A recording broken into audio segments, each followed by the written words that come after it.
Lantas kemudian kalau disebutkan di dalam hadis, kenapa kuburan itu penghuninya itu disiksa? Kenapa kuburan yang dilihat oleh Rasulullah itu disiksa? Dengan pernah tanya enggak? Bisa apa sih disiksa ya? Padahal levelnya DWK adalah termasuk golongan dari sahabat Nabi. Lantas disebutkan di dalam hadis yang lainnya sebagai penjelas dua penghuni kubur itu yang disiksa. Mani Ibnu Abbasin dari Ibnu Abbas, Rasulullah pernah melewati kuburan, yaitu dua kuburan. Innahuma yu'adzibani, sungguhnya dua kuburan itu disiksa, dan tidaklah disiksa kecuali dua orang penghuni kubur itu menganggap dosa itu kecil padahal itu dosa besar. Penghuni kubur itu pelaku dosa besar, tapi bingung yang ngelakuin di dunia dikira itu adalah dosa kecil. Karena kita tahu kalau dosa kecil bisa dihapus dengan kebaikan-kebaikan yang kita lakukan. Sampai ngaji kayak mengangkatkan rumah tekan kene. Kita hitung sebelah kaki mengangkat derajat di sisi Allah, sebelah kaki menghapuskan kesalahan dan dosa-dosa.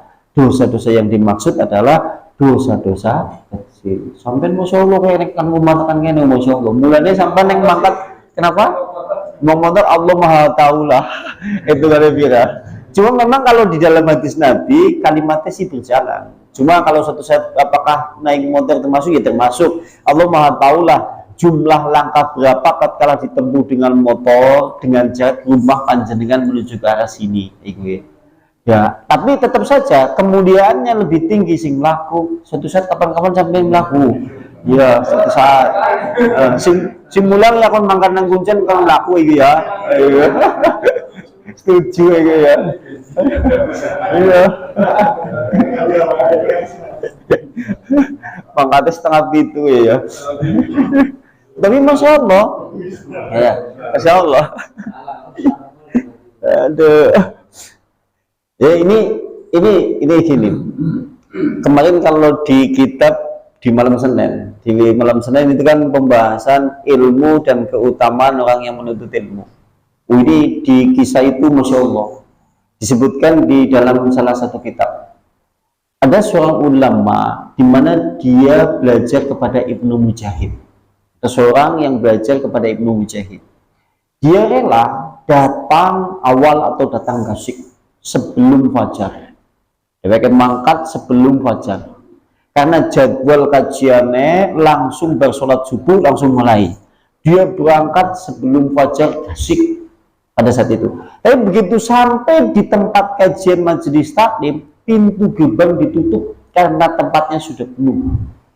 Ini masya Allah berarti ya menunjukkan generasi di zaman itu boleh mengangkat ngaji masya Allah.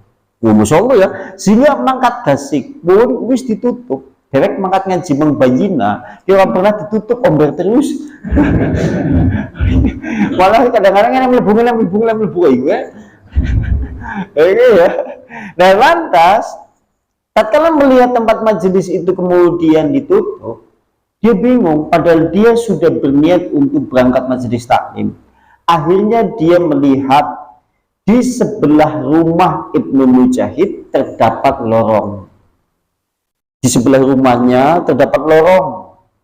Di tempat kajian itu terdapat lorong. Yang memungkinkan lorong itu jika dimasuki nanti tembus ke tengah-tengah majelis taklim atau di depan.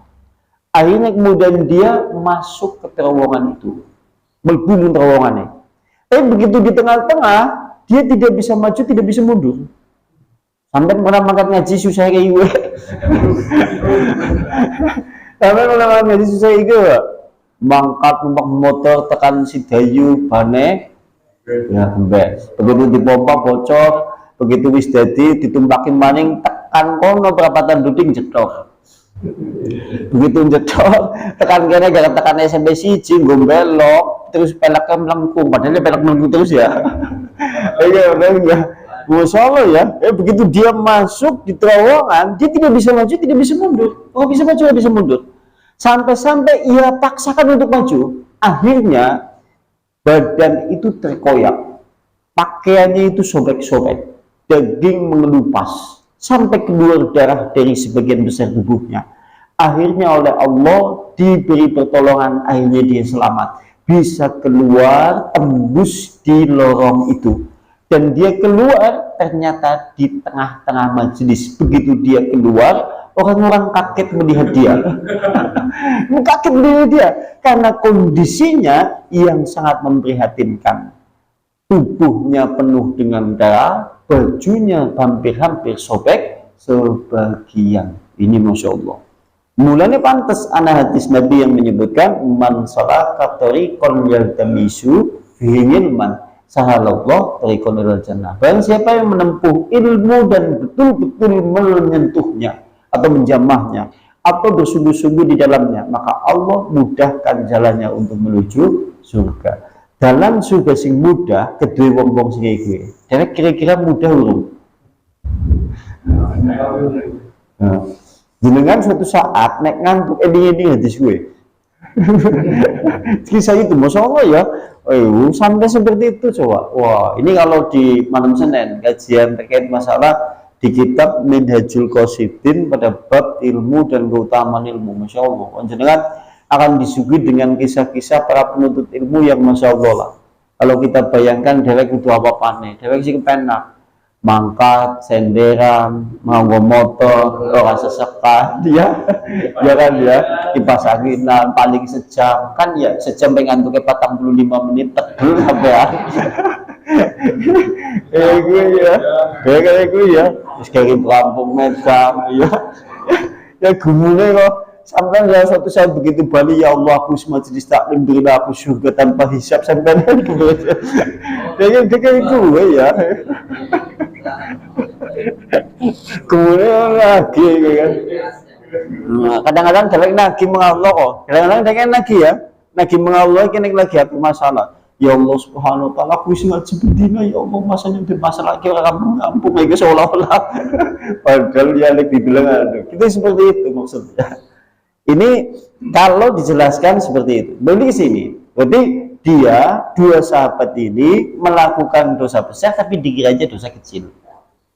Lantas amma ahaduhuma, maka adapun dosa dari keduanya itu salah satu diantaranya adalah yaitu yastatiru minal bauli, tidak bersih tatkala dia membersihkan dari kencing, atau tidak cepok, atau tidak bersih tatkala dia membersihkan dari kencing. Sampean dianggap iki sepele lah, kipat-kipat natok. Karena ya nasi model di kipat-kipat natok saya kadang-kadang ya. Ya sampai nek dadi wong Islam aja model di kipat-kipat nah. Apa mending ana sing ditempel-tempel nama nih. Ya jangan kan ya. Kalau kamu laki-laki kan seperti itu, ana mending sing digawe huruf S. Boleh baul kan ya. Dan makanya kita kalau seperti itu hati-hati, jangan sampai air kencing itu kena bagian tubuh.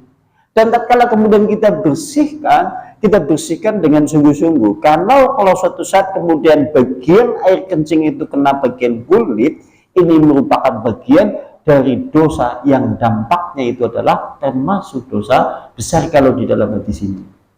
Anggapannya dewek dosa cilik. Urung bersih mesti dikatoki. Urung bersih mesti dikatoki kan lah gampang lah mesti dikipat-kipat kayak ini bersih.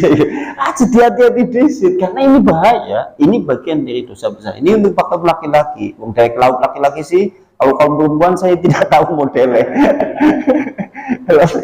Kayak gitu. Yang berikutnya, yang kedua dosa besarnya adalah wa ammal akharu wa kana yamshi binamimah. Yang kedua, dosa besarnya adalah kemanapun dia berjalan senantiasa namimah. Sampai ngerti namimah? Namimah nek bahasa dewek adu-adu. Adu-adu itu namimah dalam bahasa Arab, maksudnya adalah memperuncing permusuhan yang ada antara seorang muslim dengan muslim lainnya. Sampean kalau mendengar dua orang muslim dia sedang bermusuhan, Anda memperuncing, semakin runcing permusuhan itu Anda namimah. Atau tatkala Anda kemudian bermusuhan, atau lagi berselisih dengan sama muslim, Anda mencari dukungan sehingga menjatuhkan kaum muslimin yang lain yang Anda musuhi, maka ini termasuk namimah. Dewek kan cokannya itu ya, naik lagi kesuan si A cerita meng si B, tujuannya cerita ning janjane nang ati golek dukungan, lagi demo lagi kampanye golek dukungan itu kan ya. Tatkala kemudian kita cerita si A, si B, si C, si D, nah dewek nek ditanggepi tambah semangat. Mulane wong sing nanggepi itu termasuk memperuncing permusuhan. Misal contoh, Udin Kambi Fauzi musuhan. Udin cerita menjenengan, Kang, aku kayak lagi musuhan lebih Fauzi jan. Kayak munggah kaya ngambil kayak sebol banget ini apa sih ya kayak wingi semanane gara-gara padu sholat rapet atau rapet jan gitu. Nah terus sing diceritani sing cerita itu jawab pancen ikut dok itu menjawab pancen tok kan dulu nah di sini namimah karena apa? Memperuncing masalah yang ada kudune kan di tengah-tengah. Ya kayak gue Kang, aku ngerti janjian jenengan ya kayak apikan mungkin salah paham Kang terkait masalah orang rapet kan dirapet kiki maksudnya nang dewek malah di wah kayak gue ini yang namanya terkait masalah namimah. Jadi mengendi-endi deweknya namimah kayak gue. Manusia banyak deh yang seperti itu modelnya. Nek nang wayang tokoh namimah ke diceritakan dengan seorang figur tokoh Duna. Sampai ngerti Duna? Duna kan yang nonton pewayangan kan gue kan ya Meng Pandawa kayak balak engkau ceritane ngelek-ngelek lah gurawa engkau neng menggurawa ngelek-ngelek napen dawa sehingga permusuhan antara Pendawa kami gurawa tambah rame gara-gara anak Duna ngedurnya mulanya dijenengi Duna. Itu nih anak wong model gue iki jenengane Duna. Yang namimah padahal itu adalah dosa besar. Berarti dosa besar. Tapi dianggap sepele. Maka di dalam hadis ini terdapat dua hal dosa besar yang menjadikan dia diazab kubur. Di antaranya adalah namimah kambing tidak bersih tatkala kemudian kita mengencing ataupun kemudian bersuci. Kita termasuk bagian dari sebab-sebab diazab kubur. Mulanya nang Rasulullah dikasih syafaat seperti itu. Bisa. Jadi semua kan kaidahnya seperti ini. Ini kaidah ya, kaidah. Jika ada seorang muslim mati, dia mati dalam keadaan tauhid. Dia mati dalam keadaan tauhid, tidak berbuat syirik kepada Allah. Tapi dia membawa dosa besar karena dulu di dalam kehidupan dunia dosa-dosa besarnya belum ditaubati. Misal GWK nggak dosa namimah, GWK nggak dosa riba, tapi belum ditaubati dunia, maka dosa besar besok tatkala dia setelah mati itu urusan Allah. Kalau Allah ampuni maka Allah ampuni. Kalau Allah tidak ampuni, maka dia diazab sesuai dengan berita yang disampaikan di dalam dalil. Karena dewek diampuni. Tapi yang lebih aman jika kemudian orang itu mati, dia dalam keadaan tauhid, dia memiliki dosa besar, tapi sudah ditobati di dunia dan tobatnya itu diterima oleh Allah, maka dia akan tidak sama sekali disiksa. Kaidahnya seperti itu. Ini yang dimaksud dengan Allah Subhanahu wa taala wa yaghfiru ma duna dzalik. Allah mengampuni dosa selain syirik. Maksudnya seperti itu. Dosa gede digawa mati belum ditobati dulu di dunia, maka dosa besar itu urusannya Allah. Kalau Allah ampuni maka Allah ampuni, kalau Allah siksa maka Allah siksa. Tapi untuk lebih amannya adalah secara syariat dosa besar tatkala sebelum kita meninggal itu ditobati supaya tidak berimbas kepada dosa. Dan kita tahu sing jenengane tobat wajibah ngala kulli dzambi untuk tiap-tiap dosa. nek dosane sampean 1000 berarti tobat se 1000. Dewek nek berbicara masalah dosane dewek, kami hukum tobat, bendina dewek tobat. Kenapa? Dosane banget akeh nganti siki dosa gede sing biyen wis dilakoni dewek kan siki urung ditobati, dewek wis kelalen. Kelalen dosa biyen apa bae, terus kami sapa itu seperti itu kaidahnya.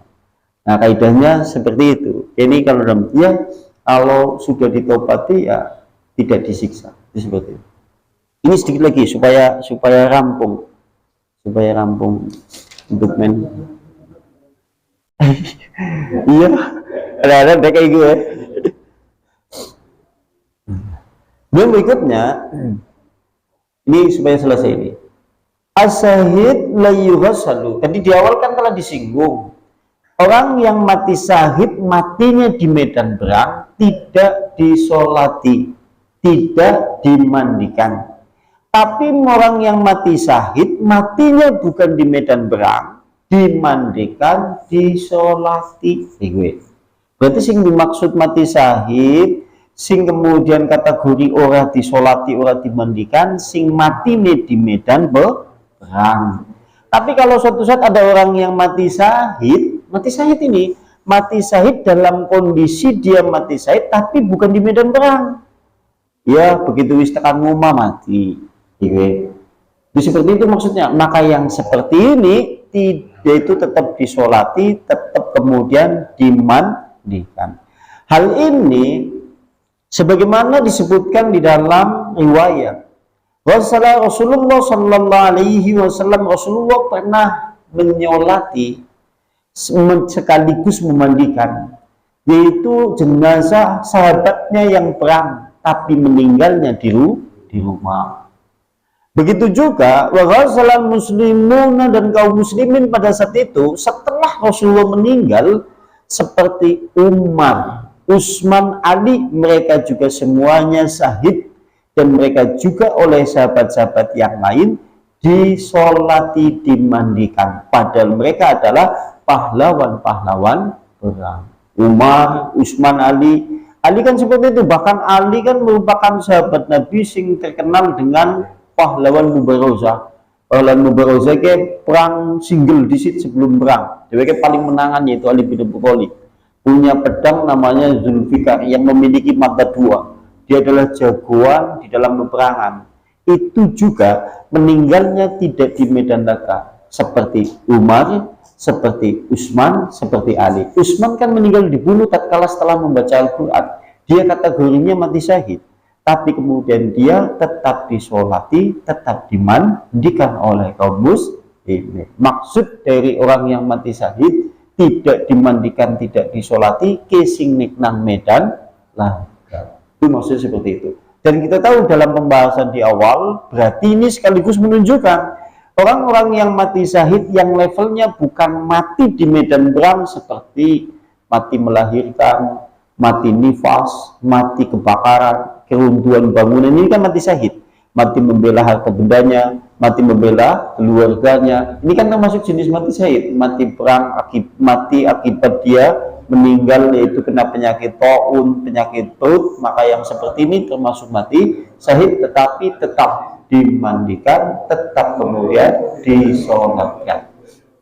Ya, diantaranya seperti itu. Wah, insya Allah besok pembahasan al-kafiru la yughassalu, jenazah kafir tidak dimandikan. Ini pembahasannya agak sedikit panjang karena muslim ngambil kafir. Sing muslim, sing kafir itu. Nah, kene poinnya judulnya jenazah kafir tidak dimandikan. Karena hari ini kan perlik berbicara masalah ini. KTP-nya Islam kabeh, ya kan? Itu seperti itu. Ada yang mau ditanyakan mungkin, tafadhol silakan. Kalau tidak kita tutup. Tidak nih? Nahtimu bihadza majlis ta'limu bi dawati Rasulillah subhanakallahumma wa bihamdika asyhadu an la ilaha illa anta astaghfiruka wa atubu ilaik. Assalamualaikum warahmatullahi wabarakatuh.